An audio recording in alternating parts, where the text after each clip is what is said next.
하겠습니다. 베품의 영성이라는 말씀의 제목으로 하나님 말씀 전합니다. 믿음의 영적 성장 시리즈 16번째 시간, 베품의 영성. 여러분, 베풀다, 나누다라는 이 베품이라는 것은 세상에 살아가는 모든 인류 인간들에게 굉장히 중요한 어떤 삶의 미덕이 아닌가 싶습니다. 우리 교회가 선교를 하고 구제를 하는 것도 바로 이 베품이라는 이 정신이 우리 안에 흘러가고 있기 때문이죠. 내가 혼자 잘 살고 내 배가 배부르는 것보다 또 우리가 함께하는 공동체가 이 땅에서 함께 살아가는 모든 사람들이 함께 잘 살고 함께 행복해할 수 있는 그러한 세상이 바로 이 시대를 살아가는 많은 사람들의 마음에 새겨져야 하지 않나, 저는 그러한 생각이 듭니다. 우리가 잘 알고 있는 그 록펠러라는 사람이요, 55년 동안 쫓기며 살았으나 43년간은 정말로 행복했다라는 말을 한 적이 있어요. 이게 무슨 얘기인고 하면, 그가 부를 축적하기 위해서 헌신하고 열심히 최선을 다했던 살았던 시간이 55년의 그 시간 속에 있었는데, 그가 이제 암 선고를 받은 이후에 기부를 하기 시작했거든요. 그래서 남겨졌던 그 이후의 시간들, 자기가 기부를 하기 시작한 그 이후로의 43년의 시간 동안은 정말로 내가 행복한 사람이었다라고 그가 느꼈다라고 합니다. 사람들에게 있어서, 우리에게 있어서 여러분, 베품이라는 것은요, 정말로 저와 여러분 우리 모두가 함께 행복할 수 있는 지름길이 아닌가 싶습니다. 원래 이 베품이라는 단어가 남에게 도와주는 거잖아요.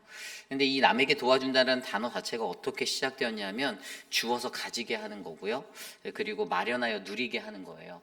결국에 나 혼자의 것에 내가 마련해서 내가 기뻐하고 내가 갖는 것이 아니고, 또 내 스스로가 계속 나만 갖는 것이 아니라 주어서 가지게 하는 것이고 마련하여 나누어지는 것이 진정한 베품인데, 오늘날 이 시대는 사실 이러한 베품의 영성이 사라져만 가는 그러한 시대를 우리가 살고 있다는 것이죠. 그렇다면 우리가 점점 이뤄져만 가는 이 베품의 영성을 우리가 회복하기 위해서 과연 우리는 어떠한 인생의 모습으로 살아가야 할까? 하나님이 우리에게 말씀으로 그리스도인들이 가져야 하는 이 베품의 영성이 회복되어짐에 과연 주님은 어떠한 삶의 의미를 우리에게 더하여 주실까를 저는 오늘 말씀을 통하여서 한 3가지 정도로 살펴보려 합니다. 오늘 이 시간에 우리의 삶 안에 아름다운 베품이 회복되기를 바라며, 베품의 영성이 회복되는 그 은혜의 시간을 주님의 말씀으로 함께 고민해보는 저와 여러분 되시기를 간절히 축복합니다. 오늘 첫 번째로, 베품의 영성, 이것이 회복되려면요, 바로 복음의 영성으로 살아가야 한다는 것입니다. 복음의 영성으로 살아가라. 오늘 이야기 속에 2가지 이야기가 나오는데, 첫 번째 이야기는요, 바로 한 바리새인의 지도자의 집에 떡을 잡수시러 가신 예수님, 그리고 그 안에서 안식일에 관한 그러한 논쟁 비슷한 이야기가 일어나는 장면입니다. 오늘 말씀을 들여다보면요, 이 한 바리새인의 집에 예수님께서 떡을 잡수시러 가셨다고 합니다. 목적은 예수님이 떡을 드시러 가셨는데, 그런데 문제가 발생하죠. 1절 말씀입니다. 안식일에 예수께서 한 바리새인 지도자의 집에 떡 잡수시러 들어가시니 그들이 엿보고 있더라. 아멘. 제 눈에 들어오는 한 문구는 그들이 엿보고 있다는 것이에요. 예수님을 주시하고 있었던 것이죠. 왜 그랬을까요? 예수님이 어떠한 행동을 할까, 어떠한 말을 할까 아주 유심하게 살펴보고 바라보고 있는 그들의 현상적인 모습을 보여주고 있습니다. 그런데 그때 때마침 주님의 앞에 수종병 든 한 사람이 있다라고 2절이 설명하고요. 3절에 예수께서 대답하여 율법 교사들과 바리새인들에게 이르시되 안식일에 병 고쳐주는 것이 합당하냐 아니하냐. 4절입니다. 그들이 잠잠하거늘 예수께서 그 사람을 데려다가 고쳐 보내시고, 5절, 또 그들에게 이르시되 너희 중에 누가 그 아들이나 소가 우물에 빠졌으면 안식일에라도 곧 끌어내지 않겠느냐 하시니. 아멘. 그러자 그 말에 그들이 아무런 대답도 하지 못하였다라고 성경은 기록하고 있습니다. 자, 이 이야기 속에서 우리가 엿볼 수 있는 것은요, 오늘 여기에서 설명된 율법 교사들과 바리새인들이, 그들이라고 표현된 그들이 엿보고 주시하고 있는 예수님의 행동과 그의 말, 그에게 시선을 두고 있는 것에 우리는 한번 생각을 해보려 합니다. 왜 그들이 오늘 이러한 행위를 하고 있을까요? 그것은 그들 스스로가 가지고 있는 지식, 자신의 지식 안에서 예수님이 그 지식의 규칙과 법들을 어기나 어기지 않나 꼬투리를 찾으려 하고 있는 것이었어요. 가장 중점적인 문제는 안식일을 거룩히 지키라라는 하나님의 그 율법, 그 말씀을 온전히 예수가 지킬까 지키지 않을까를 보고 있었던 것이겠죠.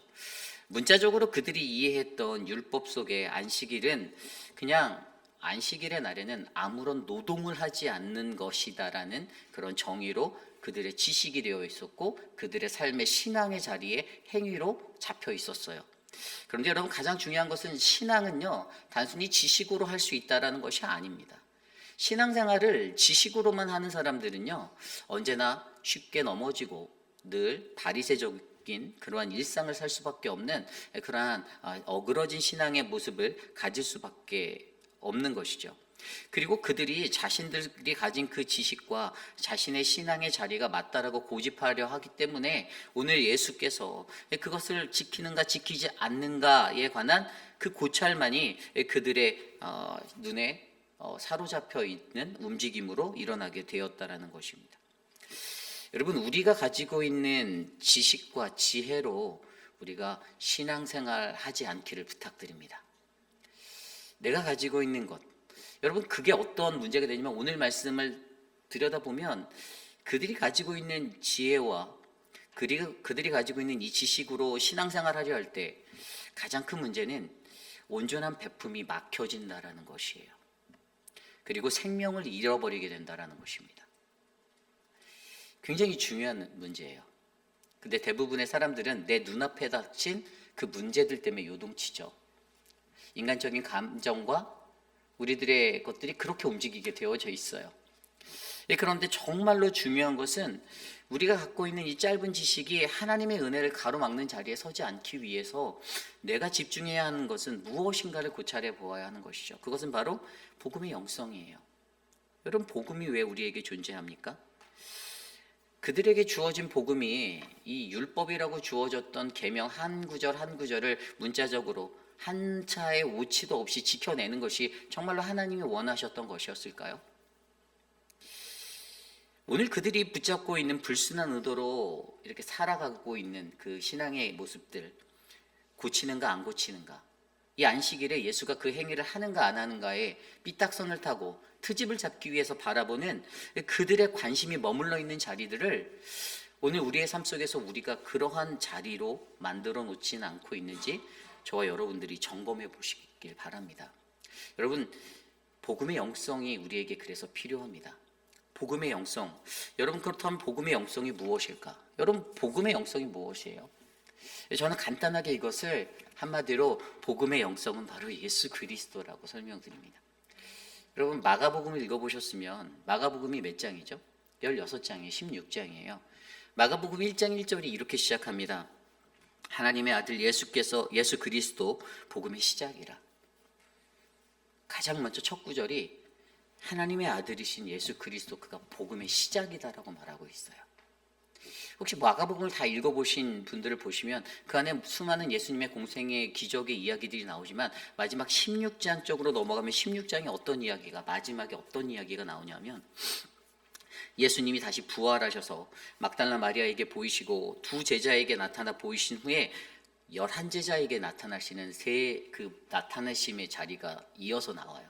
그리고 그곳에서 14절인가 거기에 보면 예수님의 그 11제자들을 꾸짖는 이야기가 나와요. 그들의 믿음 없는 것과 그들의 완악한 것을 꾸짖으시고, 왜냐고 그 구절에 뭐라고 설명했냐면, 예수님의 부활의 증인들을 보고도 너희가 믿지 않았다. 그 부활을 너희가 믿지 않았다. 그러면서 한 가지 더 에디셔널로 한 가지 더 강조해서 말씀해 주시는데, 너희는 온 천하를 다니며 만민에게 복음을 전하라라고 그렇게 말씀해 주고 계세요.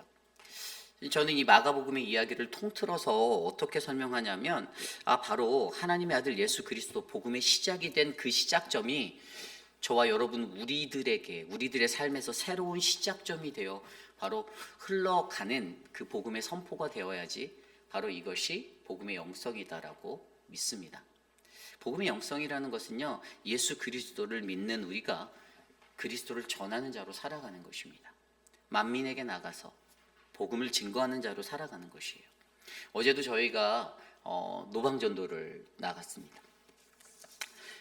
하나님 앞에 찬양하러 모이는 그 소수의 사람들이지만 저는 너무나도 감사해요. 특별히 그들에게 더 감사한 것은 그들이 말로만 복음을 전하고 그냥 머물러 있는 신앙인이 아니라 행동하는 신앙인으로서 함께 나와서 함께 세상의 한 복판에서 주님을 높이 찬양한다라는 것이었어요. 어떤 분들은 저희가 이렇게 나갈 때 그냥 나가지 않고 저희 교회 조끼를 입고 나가요. 뒤에 보면은 하나님이 사랑이다라는 그 문구가 적혀 있는데, 어떤 분들은 찬양을 하다 신이 나니까 막 지나가는 그 사거리에 그 자동차, 세워진 자동차들에게 보라고 본인의 등을 보여주면서 이렇게 율동을 흥겹게 하시면서 찬양을 하시는 분들을 만나게 됩니다. 교회의 존재의 본질, 복음의 본질은요, 우리는 복음 증거에 있음을 믿으셔야만 합니다. 모든 것들이 복음을 전파하는 것이에요. 그런데 그 영성이 사라진 자리가 어떻게 되죠? 그냥 하나의 일이 되는 거예요. 아무리 수많은 사역을 하고 프로그램을 교회가 운영해도 그 안에 이 복음의 영성이 없으면 어떻게 됩니까? 오늘 율법주의자들, 바리새인들이 집중했던 시선, 불순한 의도로 살아가는 거, 오늘 예수가 이를 고치는가 고치지 않는가, 그것을 주목하고 그것을 꼬투리 잡기 위해서 그것을 주의하며 그렇게 바라보는 그 불순한 시선과 불순한 모습들로 담겨진 공동체의 모습. 그런데 복음의 영성이 살아있는 교회, 복음의 영성이 살아있는 가정, 복음의 영성이 살아있는 그리스도인의 삶에는 어떻게 하면 내가 복음을 전할 것인가, 어떻게 하면 내가 예수 그리스도, 하나님의 아들 예수 그리스도라는 복음의 시작점에서 그 복음이 내 삶의 새로운 시작이 되어 내가 어떻게 복음을 증거할까라는 그것에 관심하게 된다는 것이에요. 교회에 수많은 사역들이 돌아갑니다. 오늘도 한국학교가 있고요. 오늘도 늘 푸른 대학이 있습니다. 오늘도 이제 세례자를 위한 세례 교육이 저는 또 준비되어져 있고, 이 예배가 마치면 또 리더십의 목자, 또 지도자 교육이, 또 성경 공부가 있어요. 교회가 계속적으로 움직이는 많은 수많은 사역들이 돌아가는데, 여러분, 그 모든 것들의 가장 중심에는 바로 우리의 시작점이 되시고 우리가 전해야 할 예수 그리스도라는 이 복음의 본질이 온전하게 세워져 있기를 간절히 부탁드립니다. 그 복음의 본질이 있으면요, 여러분, 예배의 자리로도 더 열심을 해서 나오게 되어져 있고요. 그리고 교회가 운영하는 어떠한 프로그램과 모든 순서마다 어떻게 해서든 동참하려고 발벗고 열심을 다해서 나오는 모이는 교회가 될 거라 저는 믿습니다. 복음의 영성이 사라져가는 시대에 개인주의가 넘쳐나는 그 시대 속에 하나님의 복음의 본질을 망각한 채 살아가는 그러한 우리가 되지 않고, 무엇이 중요한가, 우리 눈앞에 있는 오늘 예수님 앞에 주의 앞에, 2절에 주의 앞에라고 되어 있어요. 수정병 든 한 사람, 예수님이 무엇에 관심하셨죠? 예수님이 관심한 거는 지금 자신의 눈앞에예요. 이거는 right now라고요. 지금이라고요. 지금 이 순간에 수종병으로 고생하고 있는, 고창병이라 불리는 이 병, 몸에 물이 차서 몸이 붓는, 신장의 기능과 어떤 모든 신체의 어떤 기관들이 제대로 워킹하지 못해서 몸이 붓는 그 고통스러운 삶을 살아가는 그 삶의 자리를 예수님께서는 꿰뚫어 보시고 뭐라고요? 온전한 베품을 통해서 생명이 회복되어지고 생명이 다시 살아갈 수 있는 은혜의 복음이 오늘 전해져야 된다라는 그 믿음으로 예수가 오늘 나가고 있기 때문에, 오늘 예수님은 우리에게 이 말씀을 통해서 우리의 사그러져 간, 우리가 너무나도 인지하지 못하고 우리가 깨닫지 못하고 우리가 온전하게 리얼라이즈하고 살지 못하는 그 복음의 영성을 올바르게 회복해서 오직 예수 그리스도만이면 충분하지 않습니까? 바로 복음이면 충분하잖아요. 그 인생이 되어 우리가 살아갈 수 있는 아름다운 인생이 되라라고 권면하고 계십니다. 저는 오늘 이곳에 있는 저와 여러분들, 우리 모두가 바로 이러한 복음의 영성을 회복하여 우리의 삶의 우선순위가 무엇인지, 우리가 집중해야 될 복음의 본질이 무엇인지를 올바르게 알고 그 본질에 중요하지 않은 다른 외부적인 것에 악유하고 내 피치를 올리고 그렇게 살아가는 인생들이 아니라 하나님의 거룩함이 가득한 온전한 예수 그리스도가, 그분의 십자가가 온전히 드러나는 아름다운 복음의 교회로 성장하게 되기를 간절히 축복합니다. 이것이 바로 오늘 말씀의 첫 번째 베품의 영성, 바로 복음의 영성으로 살아가야 한다입니다. 오늘 두 번째 우리에게 주시는 베품의 영성 두 번째는요, 올바른 선택으로 겸손이 일상이 되어야 한다는 것입니다. 올바른 선택으로 겸손이 일상이 되어야 한다. 오늘 두 번째 이야기는요, 바로 혼인잔치의 이야기에 초대받은 자와 초대받지 못한 자에 관한 이야기가 나오고 있습니다. 그런데 이 이야기도 바로 베품에 관한 이야기라는 거예요. 고대 근동 사람들에게 혼인잔치는요, 굉장히 중요한 예식 중에 하나였습니다. 그들이 이 혼인잔치를 정하고 나면요, 이 혼인잔치를 며칠 전에 사람들에게 알리고 이런 것이 아니라 그들이 그 혼인잔치를 수락할 수 있는 충분한 시간, 넉넉한 여유를 두고 홍보를 하고 알리고 참석을 요구하는 그러한 일로 이것들을 했는데요.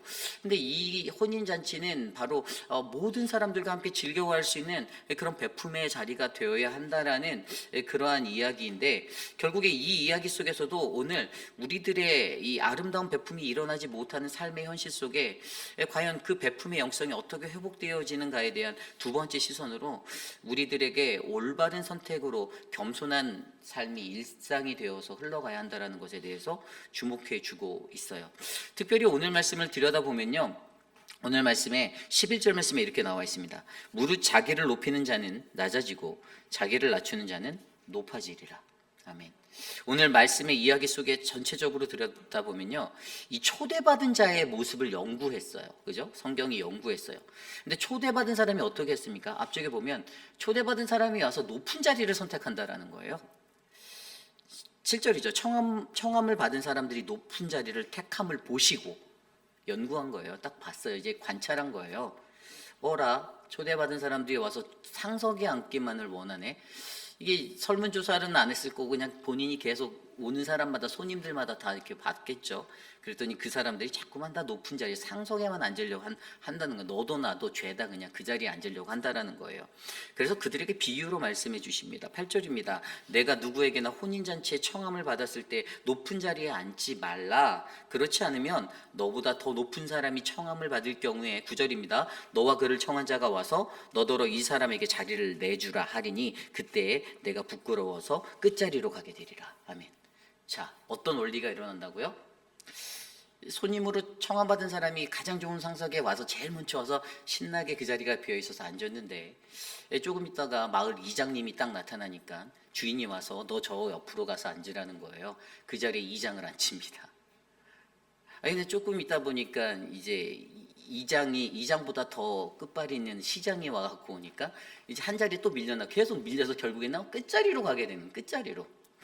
근데 여기에서 주는 것은 어떤 거냐면요, 그러니까 세상에 어떤 실질적으로 높은 이가 왔을 때 자꾸만 밀려나는 이것들, 결국 이것으로 주변 사람에게 망신살이 뻗치게 되어져 있다라는 것에 대한 이야기를 설명해 주고 있는 거예요. 여러분, 아주 중요한 것은요, 이게 선택의 문제잖아요. 우리의 선택의 문제라고요. 청함을 받아서 잔치에 왔는데 그 자리를 선택하는가, 내가 어느 자리에 앉을 것인가는 물론 내 선택이죠. 그렇다라고 내가 세상이 권세적으로 높은 지위의 것으로 움직여야 되는 원리가 맞지 않는다라고 해서 이것도 맞지만 더 중요한 건 애초에 우리가 가장 먼저 겸손했으면, 내가 조금 불편하고 내가 좀 낮은 자리에 있으면 오히려 이런 망신살이, 세상적인 삶 속에서 이런 망신살이 뻗칠 일은 전혀 일어나지 않을 거다라는 것에 우리는 주목할 수 있는 것이죠. 여러분, 많은 사람들에게 정말로 우리가 조심해야 하는 것은 자기 욕심이죠. 자리 욕심. 이 명예에 관한 인간의 반응. 늘 내가 좀 더 좋은 명예를 갖고 싶어하고, 저도 그런 것 같아요. 저도 욕심이 있겠죠. 이런 욕심이 없는 사람은 없다라고 저는 봅니다. 그런데 그리스도인들이 더 중요하게 여겨야 하는 것은 그런 욕심이 우리들의 육신에 넘쳐나지만 우리가 이것을 어떻게 제어하고 어떻게 컨트롤할 것인가가 굉장히 중요한 것이죠.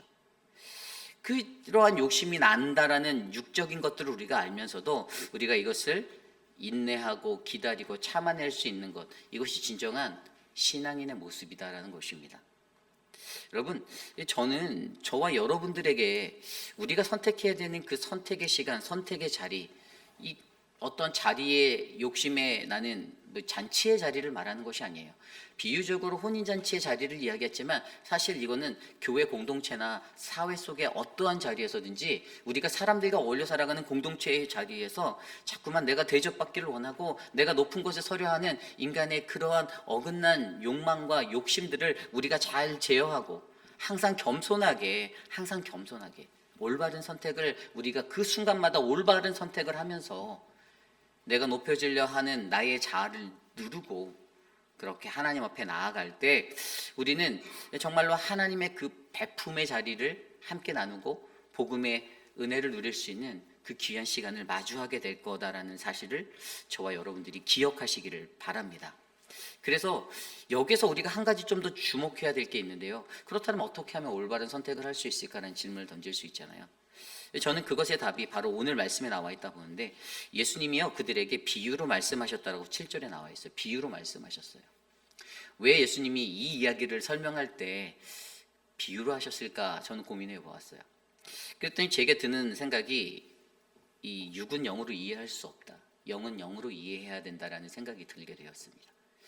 이것들을 할 수 있는 사람 누가 할 수 있냐면요. 영으로 살아가는 자들이 이것들을 감당할 수 있는 거예요. 육으로 살아가는 사람들은 죽어도 못합니다. 안 돼요. 불가능해요. 하지만 영으로 살아가는 자는 이 자리에 이 포지션의 욕심을 조절하고 제어할 수 있는 거예요. 이게 영으로의 문제라는 것이죠. 요한복음 4장 24절 말씀에도 하나님은 영이시니 예배하는 자가 신령과 진정으로 예배한다. 왜 그냥 예배 드리면 되지? 왜 우리가 신령과 진정으로 영으로 예배하라고 할까요? 하나님 영이라는 거예요. 요한일서 4장 2절 3절 말씀에도 하나님의 영은 이것으로 알지니 곧 예수 그리스도께서 육체로 오신 것을 시인하는 영마다 하나님께 속한 것이요 예수를 시인하지 않은 영마다 하나님께 속한 것이 아니니 이는 곧 저 그리스도의 영이니라. 아멘. 하나님은 영이세요. 우리가 믿는 그리스도도 영이십니다. 우리가 영으로 살지 않기 때문에 육으로 살아가려고 하기 때문에 우리가 이 문제를 극복하지 못하는 거예요. 깨닫지 못합니다. 올바른 선택을 해야 된다는 거 머리로는 아는데 막상 그 순간 되면 육적인 감각이 내 육적인 직감이 영을 뛰어넘게 되는 나의 본질의 활동으로 드러나게 되는 거예요. 내가 늘 겸손할 수 없는 이유가 바로 여기에 있다는 겁니다. 우리가 영적인 존재가 되지 못해서. 결국 여러분 오늘 저와 여러분들에게 우리에게 주어지는 올바른 선택을 위해 저와 여러분들 우리의 영이 회복되어지시기를 부탁드립니다. 우리가 영의 사람으로 거듭나셔야 되는 거예요. 영적으로 문제를 바라보시고 영적으로 이해할 때 우리는 이 올바른 선택이 우리의 일상의 겸손이 되어 흘러가는 아름다운 믿음의 사람들이 될 줄 저는 믿습니다. 이것이 바로 오늘 말씀의 두 번째, 바로 베풀음의 영성, 올바른 선택으로 겸손이 일상이 되어야 한다는 것입니다. 오늘 마지막으로 베풀음의 영성 마지막 세 번째 말씀은요, 베풀음에 관한 우리의 시선을 넓혀야 한다는 거예요. 베품에 대한 우리의 시선을 넓혀라. 오늘 말씀 12절에서 14절까지 이야기해 보면요. 또 자기를 청한 자에게 이르시되 내가 점심이나 저녁이나 베풀거든 벗이나 형제 친척이나 부한 이웃을 청하지 말라. 두렵건대 그 사람들이 너를 도로 청하여 내게 갚음이 될까 하노라. 잔치를 베풀거든 차라리 가난한 자들과 몸 불편한 자들과 저는 자들과 맹인들을 청하라. 그리하면 그들이 갚을 것이 없으므로 내게 복이 되리니 이는 의인들이 부활 시에 내가 갚음을 받겠습니다 하시더라. 아멘. 누가 복된가에 관한 이야기를 설명해 주고 있었는데요. 그것은 갚을 것이 없는 자들을 청하는 자라는 거예요. 그런데 여러분 이 논리가 성경적 진리가 일반 세상을 살아가는 일반 사람들에게는요. 그다지 마음에 닿지 않는 것이 될 수 있습니다. 만약에 제가 그냥 대통령이라고 생각을 해봤어요. 제가 대통령인데 제가 잔치를 딱 열 때 내 딸이 결혼을 해서 잔치를 였는데 막 유명 인사들과 내 지인들이 막 와서 자리를 메꿨으면 좋겠지. 거리에 불황자들이나 뭐 어떤 그런 초췌해 보이는 사람들이 그 자리에 오는 것을 나의 위치 의식에 맞지 않는다라고 생각할 수 있는 게 인간적인 저의 모습의 생각일 수 있습니다. 그런데 하나님 나라의 원리에서의 이 베품이라는 것은요, 그것을 염두하지 말아야 하는 것이 관건이다라는 것이죠. 이게 뭐냐면 우리의 베품이 나에게 가까운 나에게 맞춰진 대로 제한될까봐 하나님께서 그것을 염려하셔서 오늘 예수님을 통해서 이것을 전해주시는 거예요. 인간은 누구나 다 그렇게 생각하잖아요. 높은 자리에 있는 사람들은 자기의 잔치인 자리에 자기의 수준이 맞는 사람들이 와야 된다라고 생각하는 게 일반적인 사람들의 상식이고 그들의 생각입니다. 그런데 분명 오늘 말씀은 가난하고 소외된 자들에게로 우리의 베푼의 시선을 옮길 수 있는 자가 바로 하나님 나라의 백성들이다라는 것이죠. 그러면서 그러한 초청이 복이 된다라고 설명해 주는 거예요. 이 땅의 보상을 기대하지 않고 오직 하늘의 보상, 하나님의 그 보상을 바라보며 우리가 살아갈 때 우리 공동체는, 우리 개인은 진정한 베풀매 삶을 실천할 수 있는 것, 바로 하나님이 우리의 보상이 되어 주신다라는 믿음의 원리로 베품을 실천할 수 있게 된다라는 사실에 대해서 역설해 주고 있습니다. 오늘 말씀에서 그랬잖아요. 우리가 왜 그러한 자들에게, 없는 자들에게, 갚지 못할 자들에게 왜 베풀어야 하나? 그것은 갚음이 없는 베품이 이어져야 하기 때문이다라는 것이에요. 사람들이 주고 나서 늘 생각하죠. 내가 너한테 이거 줬어. 머릿속으로 장부를 만들어서 기억하고 있습니다. 내가 누구누구에게 이거 줬으니까 너 나중에 나한테 이거 이상 나한테 돌려줘야 돼. 이 인간의 마음이에요. 그런데 분명히 성경이 전하는 베품의 특징은 그냥 기대하지 말고 주라는 거예요. 줬으면 내색도 생색도 내지 말라는 거예요. 뭐 요만큼 해놓고선, 요만큼 줘놓고선 막 줬다고 막 동네방네 떠들고 다니는 분들이 우리 교회는 안 계시겠지만 그러한 베품은 정말 베품이 아니라는 거예요. 베풀지 아니하는 것만 못하다라는 것입니다. 오늘 우리들의 일상에 이 베품의 영성이 회복되기 위해서 여러분, 바로 우리가 갖고 있는 베품에 대한 생각과 시선을 넓히는 것이 중요합니다. 나에게 제한된, 나에게 맞춰진, 내게 어울리는 베품을 베품이다라고 하지 마시기를 부탁드려요.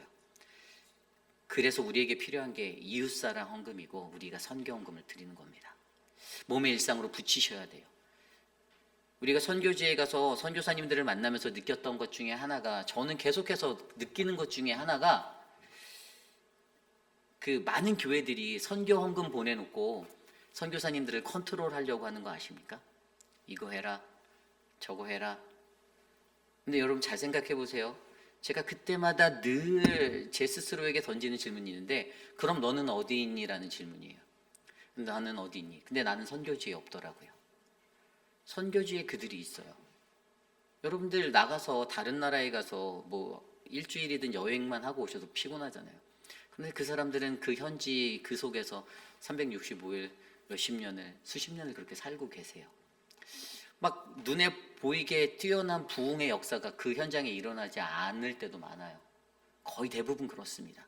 특별히 이슬람권, 모슬렘 국가에서 사역하는 사람들은 더 힘듭니다. 그런데 그분의 삶이, 그들의 사역이 뭔가 부흥하지 않아 보인다고 해서 그래 결심했어, 우리의 후원을 끊어버리자, 뭐 일도 제대로 안 하는 것 같은데, 여러분 이게 진짜 베품입니까? 아니죠. 하나님의 역사를 그들에게 위임하고 하나님이 그들과 함께 하셔서 그들의 사역에 은혜를 주시기를 바라며 우리는 중보하고 기도하는 거, 이게 진정한 선교의 자세고 선교의 모습이에요. 수십만 불을 주는 것도 아니고 우리가 적은 액수를 보내지만 가장 중요한 것은 우리는 같이 기도하며 동역하고 있다는 것 아닙니까? 그 베품의 원리를 우리가 실천하는 선교적 삶을 살아가야 한다는 것이에요. 그래서 저는요, 우리 교회 이 선교가 더 단단해지기 위해서 여러분들이 더 많이 이웃사랑 헌금도 해주시고 계속적으로 선교 헌금도 해주시고 이것이 올바르게 집행되고 흘러갈 수 있도록. 올바르게 집행되는 게 뭘까요? 인간의 계산으로요? 인간의 생각으로요? 아니요. 인간이 가늠할 수 없는 하나님이 우리에게 말씀하신 사랑의 원리로, 선교의 사명으로, 베품의 원리로 흘려보내는 것. 저는 이게 진정한 복음이고 진정한 베품의 역사라고 믿습니다. 그래서 여러분, 저와 우리들에게 이런 갚음이 없는 베품이 나누어지는, 베품에 대한 우리의 시선이 더욱더 넓어지는 이 복음의 영성이, 베품의 영성이 회복되어지기를 간절히 축복합니다. 이제 말씀을 정리하고자 합니다. 오늘 말씀을 통해서 우리는 아름다운 베품이 일어나지 못하는 오늘날의 세상을 생각해 보게 됩니다. 예전에 제가 읽었었던 책 중에 그 윌킨스와 썸포드라는 두 명의 저자가 지었던 은밀한 세계관이라는 책이 있습니다. 그런데 이 은밀한 세계관이라는 책이 어떤 책인가 하면 참된 기독교에 대한 우리들의 정신을, 생각을 흐리게 만드는 세상에 8가지 요소가 있다고 말해요. 그 8가지 요소 중에서 이 사람이 가장 먼저 주목해서 설명했던 게 개인주의였어요. 개인주의. 이게 뭐냐면 우리들의 삶 속에 은밀히 스며든 이 개인주의가 하나님의 복음이라는 그 근본적인 것의 고찰과 성찰을 저해하고 있다라고 그가 강조하고 있었습니다. 수십 년을 교회를 다녀도 복음에 대해서 내가 안다라고 말을 해도 우리 안에 채워져 있는 개인주의가, 나의 이기주의가, 내가 예수를 어떻게 믿는지, 내가 예수를 왜 믿는지, 내가 지금 무엇을 믿고 있는지 그 본질의 복음의 영성을 흐리게 만들고 있다는 것이에요. 그래서 내 감정대로 반응하고 내 감정대로 그 모든 것들을 처리하려고 하는 그러한 개인주의가 하나님의 복음의 장애가 되고 절벽이 된다는 것입니다. 오늘 이 시대를 살아가는 우리들에게 저는 우리가 갖고 있는 이 개인주의, 오늘 문제 속에서 들여보았던 이 3가지 현상들, 우리가 가진 짧은 지식이 하나님의 은혜를 가로막는 거, 또 올바른 선택하지 못함으로 말미암아 내 영성이 육적인 것이 되어서 흘러갈 때 일어나는 그 겸손하지 못함의 자리로 일어나는 문제와, 그리고 마지막으로 살펴보았던 베품에 대해서 좁아졌던 시선들, 우리에게 제한되어 있는 다 개인주의, 이기주의 때문에 그러는 거예요. 이 모든 문제는 다 개인주의라는 거예요. 내가 가진 이기주의, 누가 내 사역을 건들면 그것이 싫고, 누가 내 영역을 침범하면 그것이 싫고, 누가 내 것을 조금 침해하는 것 같으면 어떻게 해서든 저 사람은 잘라내 버려야 하고, 이 모든 것들이 다 개인주의. 하나님의 복음을 온전히 전하기를 원하십니까? 그렇다면 여러분, 내가 가진 개인주의를 버리시고 하나님의 말씀 안에 공동체주의로, 하나님의 말씀의 그 은혜의 주의로 우리의 삶이 전환되도록 기도하시고 엎드리며 나아가시는 저와 여러분 우리 모두가 되시기를 간절히 축복합니다. 그러한 마음으로 저는 오늘 이 말씀을 준비하며 이 찬양이 생각났습니다. 아버지, 당신의 마음이 있는 곳에 나의 마음이 있기를 원합니다. 우리 함께 이 찬양 드리며 나아가겠습니다.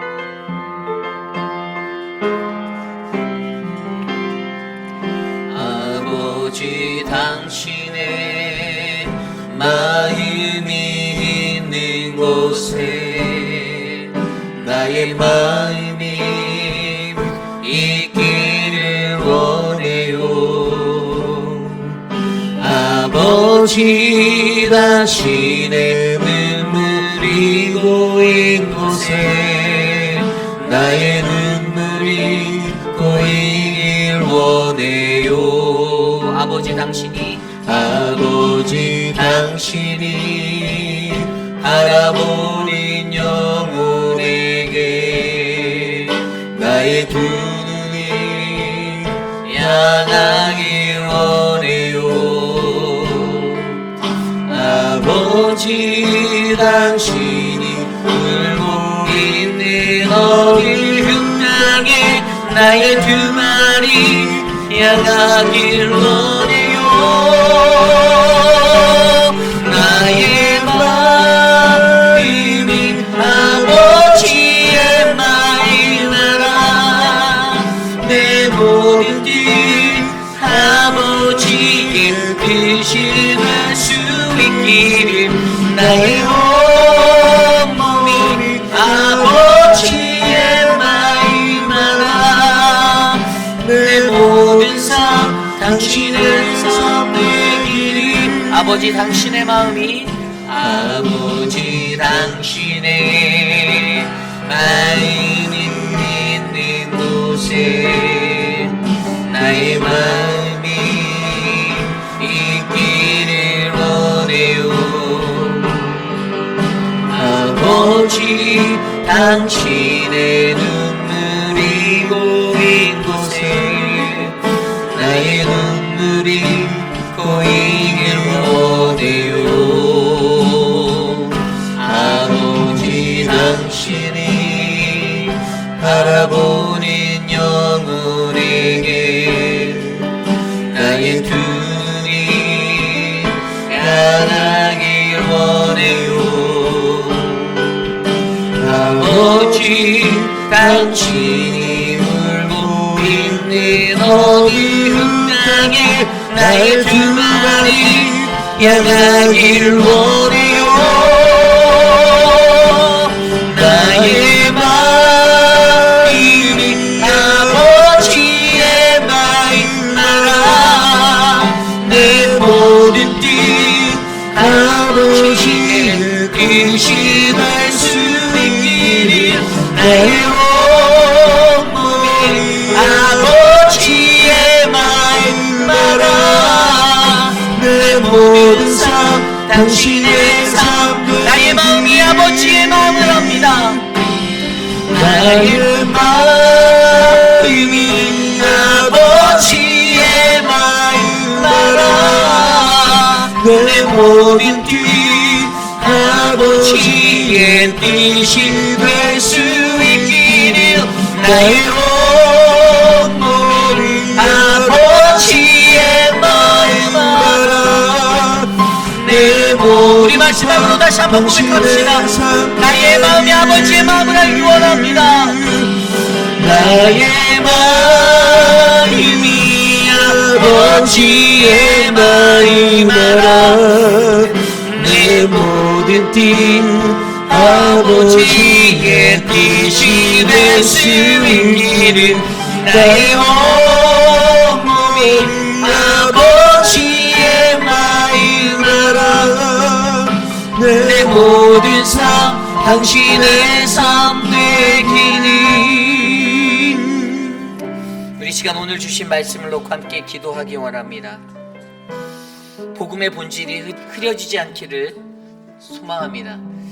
그 복음의 본질이 우리 안에 정확히 새로운 시작이 되어 우리에게 자리 잡혀 있어서 하나님의 아들 예수 그리스도 복음의 시작이라 말씀하신 그 시작점이 우리의 삶의 시작점이 되어 우리가 베품의 영성을 회복하고 아름다운 선교, 아름다운 구제, 그런 은혜의 삶들이 우리 안에 펼쳐지기를 원합니다. 하나님 앞에 우리가 어떻게 살아가야 할까 마련하여 누리게 하고 주어서 가지게 하는 진정한 베풀미, 바로 우리 회비라는 장로교회를 통해서 하나님의 도구로 쓰임받을 수 있도록 이 시간 합심하여 함께 기도하겠습니다. 하나님 감사합니다. 오늘 주신 말씀을 통해 아름다운 베풀미 회복되어지기를 소망합니다. 하나님, 베풀 수 있는 능력과 하나님 그 기회가 주어졌을 때 하나님, 우리가 그 은혜를 어떻게 사용할 것인지, 그 능력과 그 기회를 어떻게 사용할 것인지 우리가 구천해보고 고민해볼 수 있는 믿음의 백성들이 되기를 원합니다. 하나님, 오늘 우리에게 말씀하신 것처럼 복음의 영성으로 살아가며 올바른 선택으로 겸손히 일생이 되게 하여 주시고, 베품에 대한 우리의 시선이 넓혀져 갚을 없는 베품으로 나눌 수 있는 진정한 베품이 우리 안에 일어나도록 하나님 도와주시옵소서. 하나님, 주님 도와주시옵소서. 주여 역사하여 주시옵소서. 오늘 우리의 말씀으로 하신 그 은혜가 우리의 삶에 불이 내려지기를 간절히 소망합니다. 도와주시옵소서. 계속해서 기도하기 원합니다. 우리 회입비라는 장로 교회를 위하여 기도하기 원합니다. 우리는 지금 사순절을 보내고 있습니다. 사순절의 시간, 그리스도의 십자가의 영성이 회복되어지는 그러한 순례의 길을 우리가 걸어 나가기 원합니다. 세상적으로 주목하였던 것들, 그 모든 것들을 조금은 내려놓고 하나님의 말씀과 깊이 있는 예배의 자리, 그 은혜의 자리에서 이 사순절을 우리가 지나가시기를 기도합니다. 여러분들 조금 더 여러분들 주변 분들에게도 강권하셔서 사순절에 하나님의 예배에 참여하고 또 말씀의 삶으로 인도되어질 수 있도록 여러분 권면해 주시고요. 또 여러분들의 삶도 그러한 인생이 될 수 있도록 기도해 주시길 부탁드립니다. 아울러 우리 교회가 감당하고 있는 모든 사역들이 하나님의 은혜로 잘 진행될 수 있도록 우리가 우리의 것을 자랑하지 않고 오직 복음만을, 예수 그리스도만을 자랑하며 나아가는 믿음의 공동체가 되도록 이 시간 함께 합심하여 기도하겠습니다. 하나님 도와주십시오. 하나님의 은혜가 우리 안에 넘쳐나기를 간절히 소망합니다. 하나님, 우리에게 주님의 은혜를 베풀어 주시고 주님의 크신 사랑을 나누어 주시며 이 사순절의 시간 예수 그리스도의 십자가의 길을 묵상할 수 있는 하나님 그러한 믿음의 자리에 서게 도와주시옵소서. 우리 회빛 아닌 장로교회가 감당하는 모든 사역 속에 오직 예수 그리스도의 십자가 그리스도만이 드러나기를 간절히 원합니다. 하나님 복음의 본질을 잊지 않게 하여 주시고 우리가 애쓰고 수고하는 자리에서도 하나님의 영광을 위하여 그 십자가를 위하여 살아갈 수 있는 은혜의 교회가 될 수 있도록 도와주시옵소서. 하나님 우리 교회를 축복하여 주시옵소서. 우리가 하는 것이 아니라 성령 하나님 이곳에 임재하시고 주님의 능력으로 주님의 도우심으로 주님께 붙들려 이 사명을 감당하오니 우리가 감당하는 수많은 사역이 하나님 인간의 자랑이 되지 않게 하시고 하나님의 영광이 되게 하여 주셔서 주님 우리 교회가 더욱더 귀한 복음의 사명으로 나아갈 수 있도록 인도하여 주시옵소서.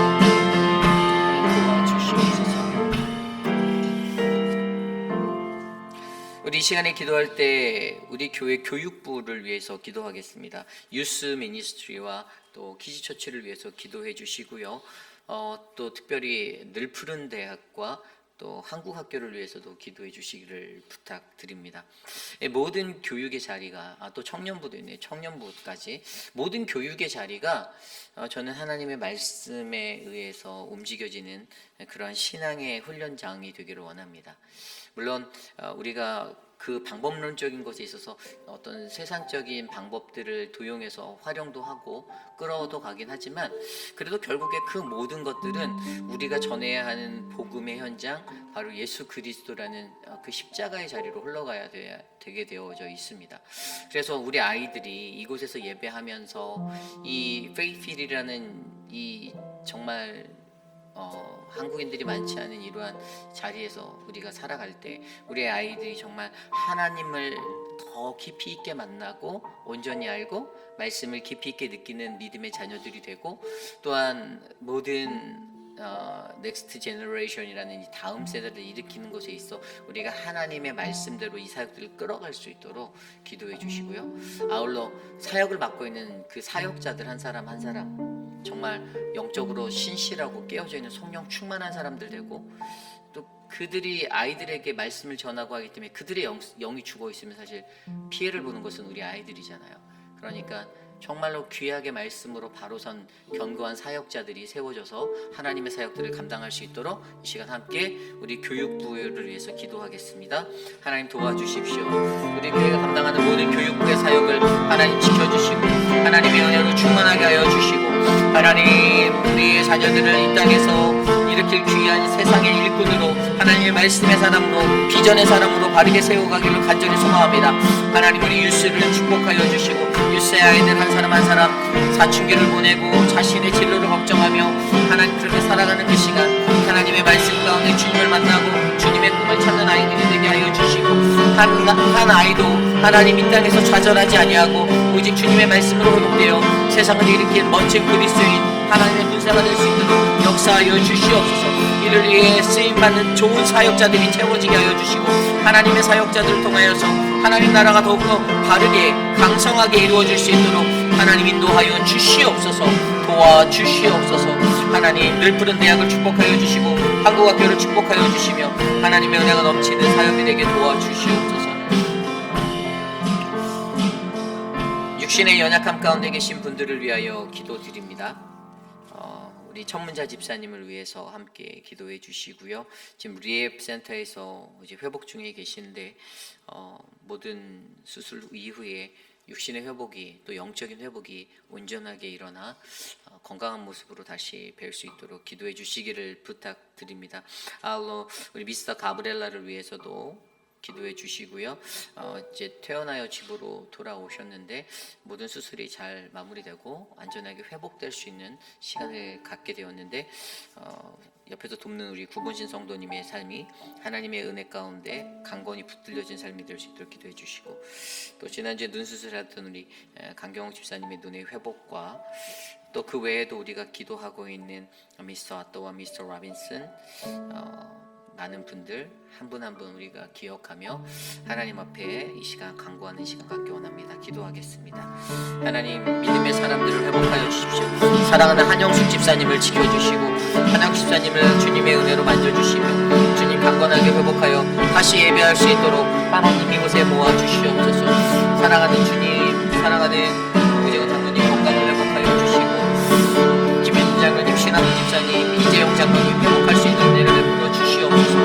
하나님 건강을 허락하여 주셔서 주님의 사명 잘 감당할 수 있도록 하나님 은혜 내려 주시옵소서. 사랑의 하나님 아버지, 하나님 수술 후 회복 중에 많은 분들을 지켜주시고 인도하여 주십시오. 미스터 드레이크를 지켜주시고 하나님 유광현 집사님 하나님 붙잡아 주시옵소서. 하나님 인도하여 주시옵소서. 우리 이 시간에 마지막으로 기도할 때 네일리스 주일 예배를 위해서 함께 기도드리기 원합니다. 내일 누가복음 14장 15절 24절 말씀을 들고 우리가 예배할 때 하나님의 음성을 들을 수 있는 은혜가 우리 예배 안에 넘치기를 간절히 소망합니다. 모든 예배에 참여한 자들이 은혜를 받고 말씀을 전하는 자들도 성령 충만하여 거룩하고 복된 예배가 하나님께 올려지도록 기도해 주시고, 예배를 위해 애쓰고 수고하는 모든 섬김이 분들, 특별히 우리 EM과 기지처치와 또 유스의 예배도 하나님의 은혜로 잘 드려질 수 있도록, 그래서 예배에 정말 헌신의 힘을 쏟을 수 있는 그런 최고의 예배가 우리가 드려질 수 있도록 기도하기 원합니다. 저는 개인적으로 예배를 이렇게 주일에 예배를 드리는 그 자리에 정말 헌신의 힘을 쏟으려고 막 하고 있어요. 근데 다른 사역자들도 그럴 거라 믿지만, 특별히 이 사역자들이 이것들을 잊어버릴 때, 망각하게 될 때, 그냥 내 삶의 한 부분의 패턴처럼 그냥 어김없이 찾아오는 형식적인 예배가 될 때 그 예배는 무너지게 되어져 있습니다. 그래서 여러분 예배를 리드하는 리더자들을 위해서 좀 기도해 주시고요. 그리고 준비된 영혼들, 마음에 갈급한 심령으로 이곳에 찾아와 하나님이 오늘은 내게 어떠한 말씀으로 말씀하실까 귀 기울일 수 있는, 들을 게 있는 자들이 이곳에 모여 하나님의 말씀 가운데 바르게 설 수 있도록 우리의 예배를 위하여 이 시간 기도하고 제가 기도한 후에 축도로 마치겠습니다. 기도합니다. 하나님 도와주십시오. 하나님 우리에게 주님의 은혜를 나눠주십시오. 하나님의 사랑으로 우리를 만져주시고 하나님 도와주시옵소서. 하나님 주님의 마음이 이곳에 있기를 원합니다. 하나님 우리 교회를 향한 하나님의 축복이 예배의 자리에서 일어나게 하여 주시고, 예배를 통하여 상처받은 영혼들을 회복하게 하여 주시고, 하나님의 은혜로 나의 미끄러지고 어그러진 모습이 교정받을 수 있는 은혜의 장소가 되게 하여 주시옵소서. 하나님 복음의 능력이 이곳에 말줄 믿사옵고 하나님 도와주시고, 사랑하는 표공 목사님, 하나님 사랑하는 압스로, 사랑하는 이름 선교사, 하나님 그리고 제게 주님의 은혜를 주셔서 거룩한 영 성령 충만함으로 주의 말씀 증거할 수 있도록 하나님 도와주시옵소서. 역사하여 주시옵소서.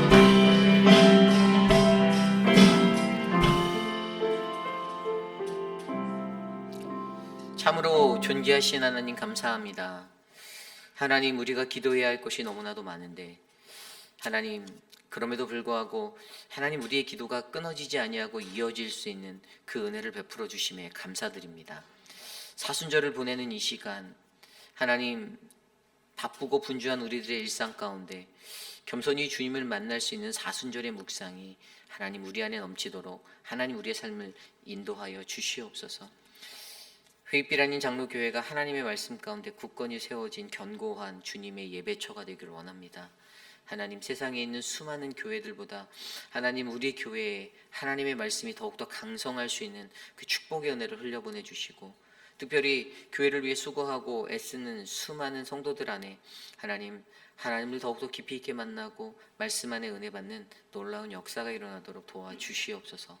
사랑의 주님, 육신의 연약한 가운데 고통받는 수많은 분들, 한 분 한 분 그분들의 이름을 불러보며 하나님 외쳐 우리가 기도해야 하지만, 하나님께서 그들을 기억하셔서 친히 만져주시고 치료의 광선을 발하여 회복할 수 있는 그 은혜를 하나님 경험하도록 도와주시옵소서. 지금은 우리 구주 예수 그리스도의 무한하신 은혜와 그 크신 하나님의 사랑하심과 성령 하나님의 감화감동 교통하심의 역사가